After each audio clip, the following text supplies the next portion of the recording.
This morning, we are helping celebrate 25 years of Gilmore Girls. Yeah, we're doing so with Broadway legend Kelly Bishop, who played Emily Gilmore.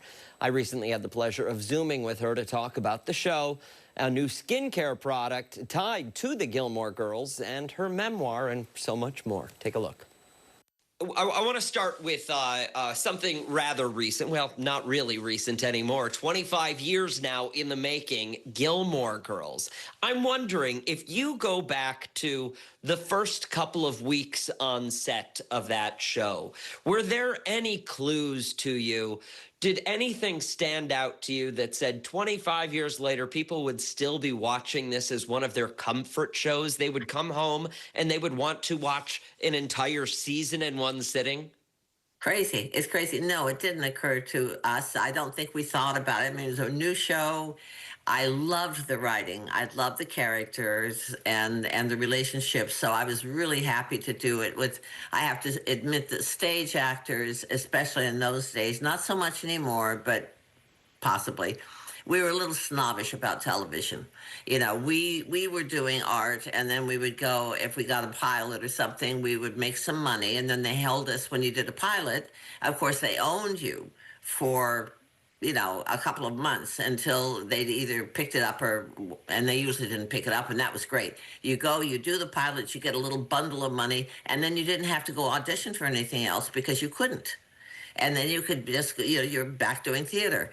And this one, of course, they picked up, and it was one of the few TV shows I really, really wanted to do. Once I read that script, I wanted to do that show. So we were right in the midst of that when we started doing the show. What do you think it is about that show that really draws people in and draws families to want to sit down and watch it together? Well, the family part is wonderful. Of course, the relationship between Lorelai and Rory, mother and daughter, is unusual and warm and fun. I think the basis of the show is it's very intelligent, it's very funny. And so you put those two things together, that's going to draw you anyway. And then you have these really interesting relationships, which are quite valid. I mean, I had a relationship like that with my mother, although she was 27 when I was born, not 16. But it was true to life as far as I was concerned, and I just jumped right in. I loved it. Emily Gilmore was a commanding and demanding kind of parent. Was there any parts of that character, or rather, what parts of that character, if any, did you draw from yourself?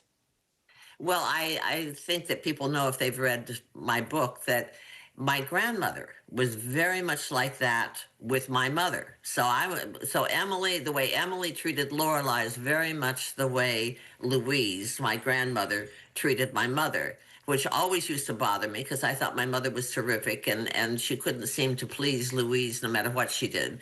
So that was an immediate understanding. You know, I know who this woman is. Different backgrounds. My grandmother had not grown up wealthy and was not wealthy, but she certainly had attitude. So I just grabbed a hold of Louise and, you know, took her with me. And boy, it was terrific. It was such fun. I'm glad you brought up the book. It's a bestseller. Was there, first and foremost, was there anything in the writing process that surprised you about looking back at your career? Actually, I've found a few things that you know, came to life that I had remembered, but I hadn't gone into detail on them. And so I was much more able to explore my past. And, you know, bottom line is, I've said this to several people, who doesn't want to write their own story? I mean, it's pretty a big honor to be able to sit down and write your life. I mean, we all have interesting lives. We all should be doing this. So it was great. I mean, and I worked with a wonderful woman named Lindsay Harrison, who was actually the writer. As I said, I'm the storyteller. She was the writer. We got along beautifully. We did this all by phone because she lives on the West Coast and I live on the East Coast. So I never even saw her. but we had these wonderful sessions together, and then we would work over what we'd written, and then we'd send it to the publisher, and then they would send it back with notes, and so this process went on and on. I just enjoyed every bit of it. It was amazing to me how much fun it was. Of course, I didn't have to sit down and do the writing. If we can, I do want to step back a bit, just 50 years or so, and take me to the Broadway theater and to your opening night on that stage in a chorus line. What do you recall? Well, we had, as you probably know, we had started downtown at the Public Theater at the Shakespeare Festival, and we were a hit so quickly, which actually surprised me.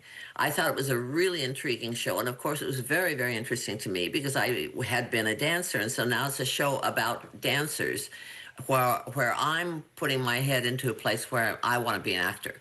So I'm going, this is perfect because I fit into the character. So we do this lovely little run downtown, and then we got the call fairly early that we would be moving uptown. And in New York at that time was pretty rough. And I mean, we had such problems with the economy that they actually talked about bankruptcy. New York going bankrupt, which is like stunning. So we get up to the Schubert Theater. Most of the houses on Broadway are dark. It's scary. It's scary and depressing, and the subway cars are covered in graffiti. You can't even see out the windows. And then we got to town, and people embraced us so incredibly. And that opening night at the Schubert Theater was so exciting. And I love that theater. I'd worked in that theater before, so it started feeling like home.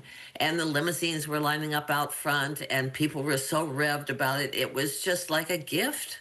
And the run of that show for me was like a gift. It just kept getting better and better and better. It was wonderful. I want to dive into the new partnership with Bliss Skincare for the Gilmore Girls 25th anniversary. I believe it was October 6th was the launch, if I'm not mistaken. What about this partnership did you say, yes, I think this is a great move for us? Well, I had heard of the products before, but I had never used them. And of course, in the process, they sent me products, and I started using them. I really like them. I tend to have rather sensitive skin, so I have to be cautious with what I put on my body so I don't suddenly get a rash. This stuff is good. I really like it. There's several products I've used. I don't know if I've used all of them, most of them.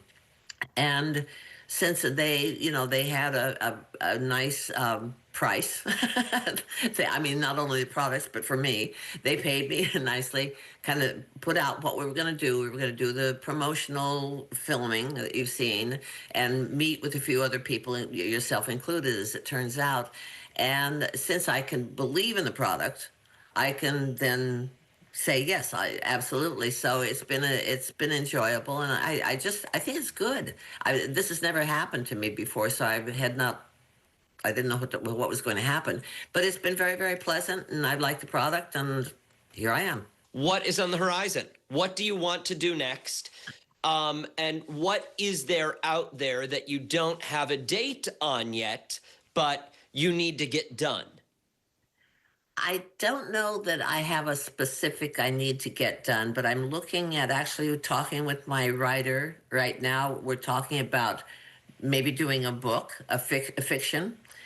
I have an idea for a television show, which would be fun. More, not a sitcom, more like a Sex and the City kind of thing. Funny, but not just, no studio audience kind of thing like that. I want to just keep finding out how long I can go. I mean, I look at the women my age, actresses my age whom I admire, and they're working, and they're great. And I really think our audience now, there's so many people who are closer to my age, or at least they're like in their 60s. And they wanted, what I started finding that I wanted on television, and particularly, I want to see something I can relate to. I remember my 30s and romance, and my 20s and all of that stuff I did. Been there, done that. Now I want to see something that's relevant to me. So I'm just kind of grab onto any little opportunity that comes along if I think I can do it, if I think it really interests me. So that's where I am. I'm just kind of wandering around like I have been for the last 63 years in the business and going, okay, what's next? I don't know. We'll find out. Well, listen, your internal compass has not led you astray because look at your career. Thank you so much for your time. I greatly appreciate it. Is there anything else you would like to add or that I didn't ask that you think I should? I think you covered everything. It's been an absolute delight talking to you. Thank you for having me on. It's really nice. Absolutely. My Okay. pleasure. Thank you again. Enjoy your day. Okay, you too. Thank you. Bye-bye. Bye-bye.